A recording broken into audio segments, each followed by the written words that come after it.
Look at that. I feel like just vent visoring.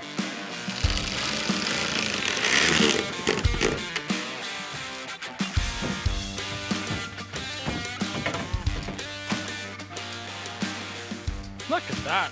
As they say in French, tonneau. Let's go off-roading. Brought to you by WeatherTech.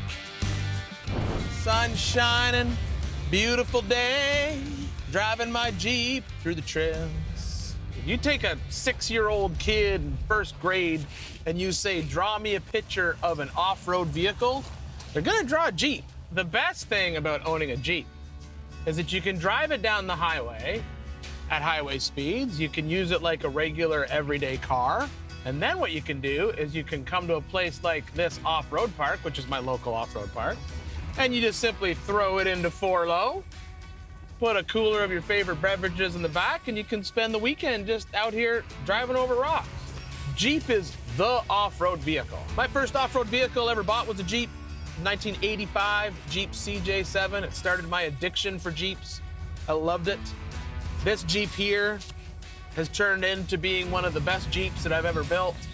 It's got all the right parts in all the right places. It's got suspension that works. It's got tires that work really well. It's got a good engine underneath the hood.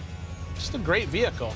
This is the kind of vehicle that you literally can drive off-road and still drive every day. There's not many vehicles that you can take and drive through like serious off-road trails and yet also just drive down the highway. It's crazy. What makes off-roading the best is that you don't have to go to a racetrack and follow a bunch of rules. You don't have to be involved in some sort of sanctioning body. You can find trails that are open to the public. You can find private off-road parks like this, and just no one's gonna tell you what you can and can't do. You can pretty much do what you want. As long as you stay on the trail and you obey the rules. You wanna drive up the hill fast? Drive up the hill fast. You wanna drive up the hill slow? Drive up the hill slow. You wanna do a bunch of crazy rock bouncer stuff? Do rock bouncer stuff. If you wanna go camping, go camping. There's really no other motorsport that I think that is as basically free as off-roading. Whew, that's a big hole. Another thing to remember, there's a chance that you're gonna get stuck out on the trail. I often say for beginning off-roaders, never off-road alone. Always make sure you go out with a group.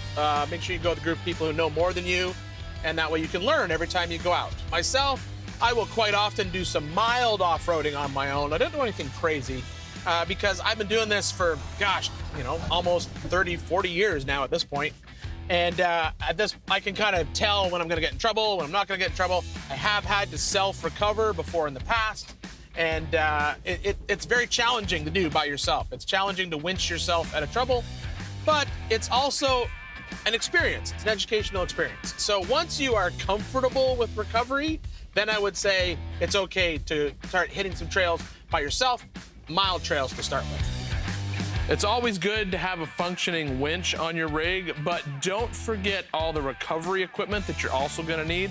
A good kinetic rope, like this kinetic recovery rope system from WeatherTech.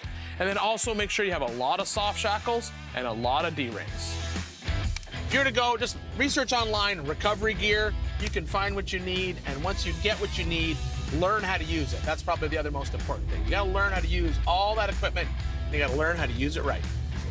Now, just like all off-road trips, when you get the rig back to the shop or your house, it's always a good idea to give it a once-over or some maintenance, which is what we're talking about today. But when you have a vehicle that looks this good, sometimes you also want to deal with some of the cosmetic blemishes that happen when you're on the trail, because sometimes I take this thing off-roading, sometimes I take it out to my local cars and coffee event. So scratches on the wheels or scratches on the paint, that's just not gonna cut it. To the paint shop!